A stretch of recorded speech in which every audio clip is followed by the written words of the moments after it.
2026 தமிழகத்துல சட்டப்பேரவை தேர்தலை முன்னிட்டு திமுக தலைமையிலாக இருக்கக்கூடிய அனைத்து கட்சிகளுக்கும் இந்த தொகுதி பங்கீடு அப்படின்ற ஒரு விஷயம் ரொம்ப நாளாவே இழுபறியில நீடிச்சுதான் இப்போ ஒரு முடிவுக்கு வந்திருக்கு. அதே போல தொகுதி பங்கீடு முடிஞ்சதுக்கு அப்புறமா தொகுதி ஒதுக்கீடு அப்படின்ற ஒரு விஷயத்திலையும் இப்ப சிக்கல்ல தான் இருக்கு அப்படின்னு சொல்லலாம்.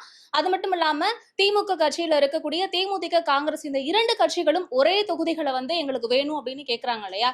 இந்த ஒரு விஷயத்துலதான் திமுக ரொம்ப அப்செட்ல இருக்காங்க அப்படின்னு கூட நம்ம சொல்லலாம். இது மட்டும் இல்லாம தேமுக தலைமையிலாக இருக்கக்கூடிய நிர்வாகிகள் எல்லாருமே திமுக தொகுதி ஒதுக்கீடு குழுவை போய் நேர்ல சந்திச்சு பேசியிருக்காங்க. சந்திச்சு பேசின பிறகுதான் இன்னும் இந்த இழுபறி நீடிச்சிட்டு இருக்கு அப்படின்னு சொல்றாங்க. இது மட்டும் இல்லாம தேமுதிக கட்சி வந்து சென்னை, சேலம், கள்ளக்குறிச்சி போன்ற மாவட்டங்களை கேட்கறாங்களாம். காங்கிரஸ் வந்துட்டு திருநெல்வேலி, தூத்துக்குடி, கன்னியாகுமரி இந்த மாவட்டங்கள் எல்லாம் எங்களுக்கு வந்து வேணும் அப்படின்னு சொல்லி கேட்கறாங்க.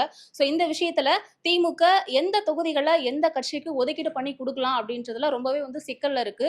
சோ இவர்கள் கேட்கக்கூடிய இந்த தொகுதிகளை திமுக தலைமை ஒதுக்கீடு செய்து கொடுக்குமா, இல்ல இதற்கு மாறாக வேற ஏதாவது தொகுதிகளை சேஞ்ச் பண்றதுக்கு வாய்ப்பு இருக்கா அப்படின்றதெல்லாம் நம்ம பொறுத்திருந்து தான் பார்க்கணும். அதே போல இந்த தொகுதி ஒதுக்கீடு அப்படின்ற ஒரு விஷயம் இன்னைக்கு முடிவுக்கு வரும் அப்படின்னு சொல்லி நேத்து வந்து ஒரு அறிவிப்பு வெளியாகி இருக்கு.